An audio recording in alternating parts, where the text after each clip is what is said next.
ನನ್ನ ತಾಯಿಯಿಂದ ಉಂಟಾದ ನೋವಿನಿಂದ ಚೇತರಿಸಿಕೊಳ್ಳಲು ನಾನು 6 ವರ್ಷಗಳ ಕಾಲ ಹೋರಾಡಿದೆ. ಆದರೆ ಕೇವಲ 90 ಸೆಕೆಂಡುಗಳ ಒಂದು ಫೋನ್ ಕರೆ ನನ್ನನ್ನು ಮತ್ತೆ ಕುಗ್ಗಿಸಿತು. ಕಳೆದ 6 ವರ್ಷಗಳಿಂದ ನಾನು ನನ್ನ ತಾಯಿಯೊಂದಿಗೆ ಬಹಳ ಕಡಿಮೆ ಸಂಪರ್ಕದಲ್ಲಿದ್ದೆ. ಆ 6 ವರ್ಷಗಳಲ್ಲಿ 4 ವರ್ಷಗಳ ಕಾಲ ನಾನು ಥೆರಪಿಗೆ ಹೋಗಿದೆ. ನನಗೆ ಎಂದಿಗೂ ಕ್ಷಮೆಯಾಚನೆ ಸಿಗುವುದಿಲ್ಲ ಎಂಬ ಕಹಿ ಸತ್ಯವನ್ನು ಒಪ್ಪಿಕೊಳ್ಳಲು ತುಂಬಾ ಕಷ್ಟಪಟ್ಟೆ. ಸ್ವಲ್ಪ ನೆಮ್ಮದಿಗಾಗಿ ನನಗೆ ಸಿಗದ ತಾಯಿಯ ನೆನಪಿನಲ್ಲಿ ನಾನು ಸಾಕಷ್ಟು ಶೋಕಿಸಿದೆ.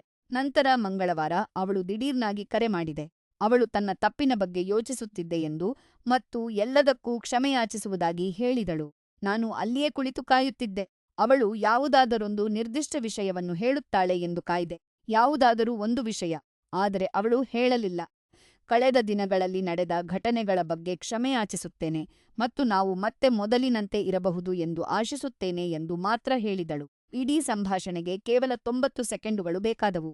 ಯಾವುದೇ ಜವಾಬ್ದಾರಿಯಿರಲಿಲ್ಲ. ಅವಳು ಕೊಟ್ಟ ನೋವಿನ ಬಗ್ಗೆ ಯಾವುದೇ ಅರಿವು ಇರಲಿಲ್ಲ. ನಾನು ನಿಖರವಾಗಿ ಯಾವುದಕ್ಕಾಗಿ ಕ್ಷಮೆಯಾಚಿಸುತ್ತಿದ್ದೀಯಾ ಎಂದು ಕೇಳಿದಾಗ ಅವಳಿಗೆ ಕಿರಿಕಿರಿಯಾಯಿತು.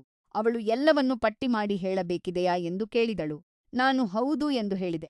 ಸಾರಾಂಶದ ರೂಪದಲ್ಲಿ ಹೇಳುವ ಕ್ಷಮೆಯಾಚನೆ ಎಂದರೆ ಸತ್ಯವನ್ನು ಎದುರಿಸದೆ ಕೇವಲ ಕ್ಷಮೆಯನ್ನಷ್ಟೇ ಬೇಡುವುದು. ಅವಳು ಫೋನ್ ಕಟ್ ಮಾಡಿದೆ. ಈಗ ನಾನು ಸಂಪೂರ್ಣವಾಗಿ ಕುಸಿದು ಬಿದ್ದಿದ್ದೇನೆ. ಅವಳು ನನ್ನ ಮುಂದೆ ಮಂಡಿಯೂರಿ ಬೇಡಬೇಕೆಂದು ನಾನು ಬಯಸಿರಲಿಲ್ಲ. ಬದಲಾಗಿ ನಾನು ಆ ಮೌನದಲ್ಲಿ ಕೊನೆಗೂ ನೆಮ್ಮದಿಯನ್ನು ಕಂಡುಕೊಂಡಿದ್ದೆ. ಮತ್ತು ಆ ಅರ್ಥಹೀನ ಕ್ಷಮೆಯಾಚನೆ, ಅದು ನನ್ನನ್ನು ಮತ್ತೆ ಆ ಹಳೆಯ ನೋವಿನ ಕತ್ತಲೆಗೆ ತಳ್ಳಿತು. ನನಗೆ ಆ ಮೌನವೇ ಇಷ್ಟ ಎಂದು ಅನಿಸುತ್ತದೆ.